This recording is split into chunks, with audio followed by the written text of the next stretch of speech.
Good morning, সকালের শুভেচ্ছা। আজকে হলো 15 তারিখ, 15 মার্চ। খেত্রিতে রয়েছি, খেত্রি, ঝুনঝুনু, রাজস্থান। খেত্রি কথাটা মনে পড়ছে কি?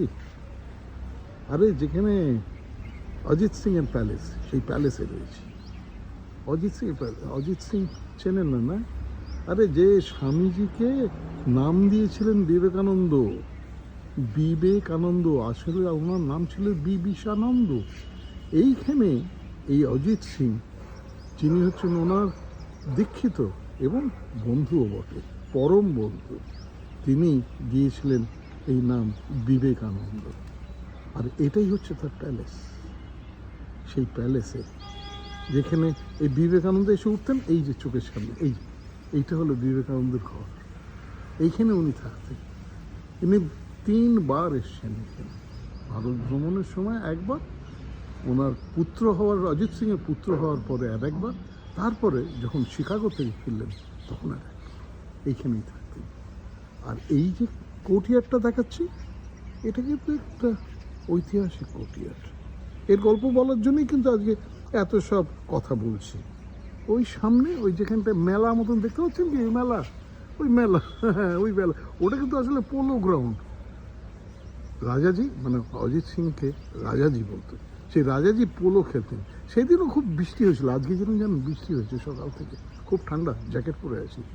সেই বৃষ্টির মধ্যে উনি এলেন এখানে, এসে এনে হঠাৎ দরবার বললেন, আমি এইখানে বসবো, এইখানেই দরবার লাগাও।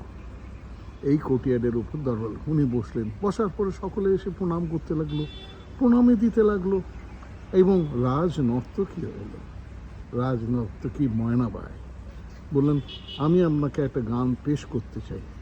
তখন উনি যখন পাশে বসেছিলেন কিন্তু বিবেকানন্দ, কিন্তু ময়নাবাইকে দেখে উনি বললেন, না, আমি তো সাধু, আমি এই রাজনর্তকীর নাচ গান আমি শুনতে নারাজ, আমি চললাম। বলে উনি হেঁটে হেঁটে এই পথ দিয়ে এসে, এই দেখুন রাস্তা দিয়ে, এখান দিয়ে উনি ওপর উঠে চলে গেলেন।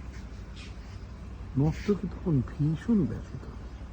সে গান ধরল, যে গানটা ধরল সে শুনে উনি এত মোহিত হলেন বিবেকানন্দ, উনি নেমে এলেন। আবার নেমে এসে ওখানে বললেন, মা, আমি তোমাকে অপমান করেছি, তুমি আমায় ক্ষমা করো। আমি খুব, এইটা উচিত হয়নি, এই মানুষ যে ম্যান অ্যান্ড ওম্যানের যে ভাগ, সেটা করাটা আমার উচিত হয়নি। তারপরে ওই